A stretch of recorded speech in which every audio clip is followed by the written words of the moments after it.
Assalamualaikum warahmatullahi wabarakatuh. Hai semua, selamat pagi. Apa kabarnya hari ini? Semoga kita semua selalu dalam keadaan sehat walafiat. Amin ya rabbal alamin. Nah, seperti biasa, sebelum belajar kita harus membaca doa terlebih dahulu. Setelah itu kita lanjutkan pelajarannya. Dan buat para teman-teman dan para penonton, jangan lupa like, komen, dan subscribe-nya ya. Terima kasih.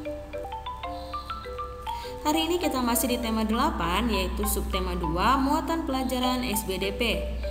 Masih bersama saya Agus Heriana Sari Tambunan. Jangan lupa hidupin loncengnya, klik like dan subscribe. Boleh di komen juga ya. Hari ini kita masuk pertama di pembelajaran 2 tentang pola lantai gerak tari. Nah, untuk pola lantai ini sebenarnya sudah sangat sering kita pelajari. Namun ini ada yang Miss tambahin tentang pola lantainya. Jadi para penari saat bergerak mereka mengikuti garis imajiner. Garis imajiner itu apa, Miss? Nah, garis imajiner itu membentuk pola lantai yang dilalui para penari agar terlihat kompak. Jadi garis imajiner itu adalah garis yang sudah dipelajari, yang sudah dibentuk, lalu kita ingat. Kita imajinasikan kemana, kita harus tahu posisinya di mana, berhentinya di mana. Saat kita bergerak kita harus tahu, misalnya kita membentuk garis horizontal, berarti pikiran kita itu harus bisa menggerakkan tubuh kita untuk membentuk garis lurus bersama dengan teman-teman penari yang lainnya. Nah, ini adalah contoh tari piring dengan pola lantai vertikal.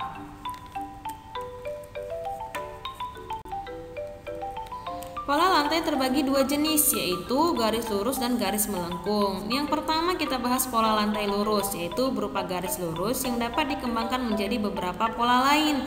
Jadi garis lurus ini dapat dikembangkan lagi, bukan hanya garis lurus saja. Yang pertama itu ada garis horizontal, yaitu garis lurus ke samping. Yang kedua ada garis zigzag, dan yang ketiga ini ada segi empat atau persegi. Ya, kalau perseginya ini kalau dimerengin jadi segi empat. Lalu yang keempat ini ada segitiga, dan yang kelima ada segi lima, dan terakhir ada vertikal yaitu lurus ke depan.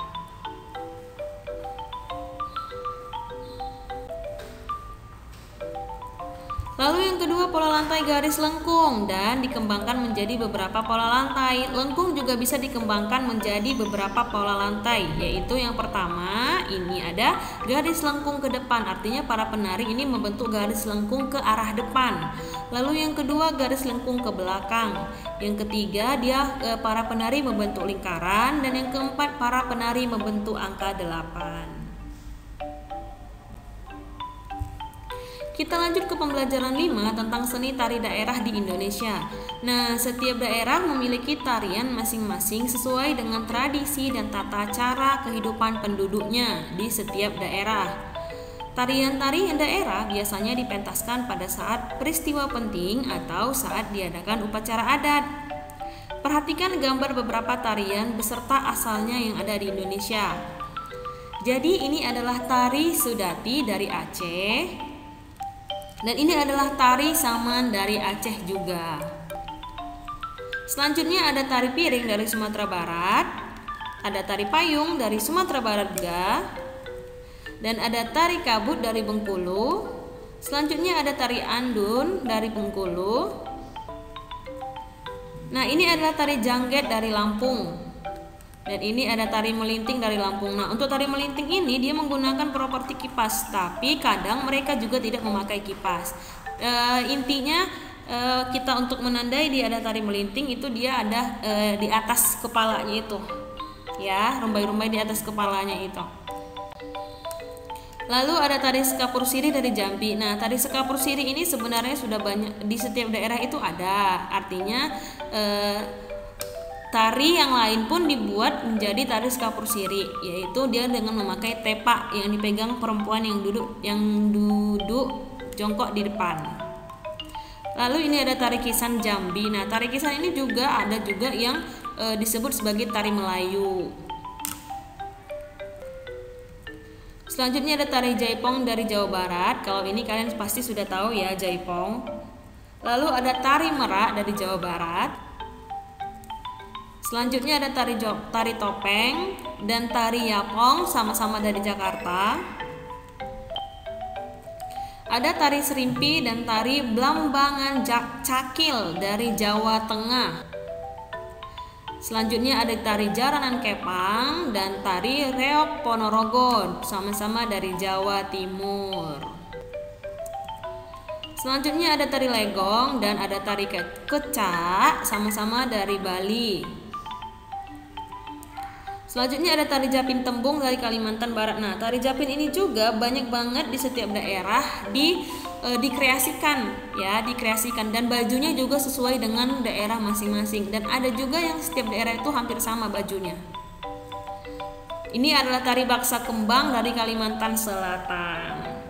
Kriterianya ciri-cirinya dia memakai kembang di kepala ya. Hampir sama sih sama si tari Japin Tembung ini pakaiannya, cuma bedanya mungkin di gerakannya. Selanjutnya ada tari gong dari Kalimantan Timur dan ada tari kancet ledo dari Kalimantan Utara.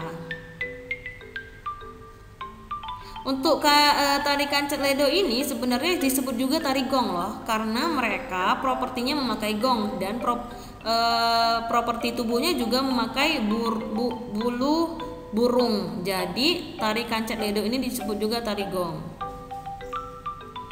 Dikreasikan oleh masyarakat Kalimantan, digabungin sama mereka.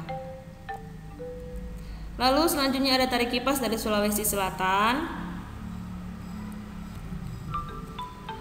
Nah, biasanya tarian-tarian tersebut dibawakan dengan iringan musik. Musik tersebut bisa berupa tepukan tangan, suara-suara atau nyanyian, hentakan kaki, atau dengan menggunakan alat musik tradisional. Setiap tarian daerah di Indonesia juga memiliki makna dan fungsinya. Contohnya, yang pertama ada tari saman dari Aceh. Tari saman ini mencerminkan kekompakan, keagamaan, dan sopan santun. Yang paling terlihat yaitu kekompakannya, karena tariannya kompak banget. Kalau tidak kompak, dia tariannya tidak cantik, tidak terlihat menarik. Lanjut ada tari kecak dari Bali, yaitu maknanya tari kecak mencerminkan perilaku ramah terhadap permaisuri kesayangannya, yakni Sinta, Rama Sinta. Siapa yang udah tahu cerita Rama Sinta? Nah, serta burung Garuda yang rela mengorbankan sayapnya demi Sinta. Selanjutnya ada tari piring dari Sumatera Barat. Tari piring sebagai perwujudan terima kasih masyarakat Minangkabau karena telah mendapat hasil panen sangat banyak dan berlimpah ruah. Selanjutnya ada tari jaranan kepang dari Jawa Timur. Tari jaranan kepang atau disebut jaran kepang atau jatilan digambarkan sebagai pasukan gagah berani yang menunggangi kuda. Selanjutnya ada tari reok Ponorogo dari Jawa Timur. Tarian ini memiliki makna untuk tidak boleh terus-menerus di bawah perintah orang lain. Kita harus memiliki pendirian sendiri dan harus tetap teguh dalam pendapat sendiri, dalam pendirian sendiri. Selanjutnya ada tari kipas dari Sulawesi Selatan. Nah, pada tari kipas ini penari perempuannya membawakan gerakan-gerakan yang menggambarkan ekspresi kesantunan, kelembutan, kepatuhan, kesetiaan, serta sikap menghormati. Karena seorang perempuan harus santun, lembut, patuh, setia, dan menghormati. Kita lanjut ke pembelajaran 6 tentang pola lantai tari daerah. Masih tentang pola lantai yang tadi. Pola lantai adalah pola gerakan yang dilakukan oleh seorang penari dengan melakukan perpindahan secara berpola dan pergeseran posisi dalam ruang menari. Pola lantai berfungsi untuk membuat posisi dalam ruang gerak ketika menari. Perhatikan beberapa pola lantai berikut ini. Nah, ini adalah beberapa pola lantai mie singkat, pola lantai vertikal, pola lantai horizontal, ada pola lantai garis melengkung, ada pola lantai diagonal, pola lantai lingkaran, dan pola lantai zigzag. Ini mis gabung ya, lurus dan lengkung. Ini hanya beberapa, tapi masih ada yang lainnya. Selanjutnya ini adalah arah gerakan penari dengan pola lantai. Ini bisa dilihat sendiri ya, gambar A, B, C, D, E, dan F. Bisa dibaca sendiri. Itu maksudnya yang titiknya itu adalah kitanya, penarinya, sedangkan tanda panahnya itu adalah arah dia bergerak. seperti yang gambar A itu, penari bergerak melalui garis lurus ke depan, tanda panahnya ke depan. Lalu yang B tanda panahnya miring ke samping, yaitu diagonal. Lalu yang C tanda panahnya miring ke samping, yang B miring ke samping ke sudut ya, sudut bukan lurus, dia sudut serong kanan. Sedangkan yang C itu samping lurus, itu horizontal. Begitu seterusnya, bisa dibaca ya. Selanjutnya yang ini adalah arah gerakan penari dengan pola lantai dan formasi penarinya. Nah, jadi tadi kan 1 titiknya, sekarang titiknya ada 5, berarti misalnya ada 5 penarinya. Silakan dibaca ya A, B, C, D, D, E, dan F-nya. Oke anak-anak, Miss, sekian pembelajaran kita hari ini. Semoga kalian bisa memahami materi hari ini dan semoga video Miss ini bermanfaat untuk kalian semua. Sekali lagi terima kasih atas waktunya. Miss akhiri, wassalamualaikum warahmatullahi wabarakatuh dan selamat pagi semua.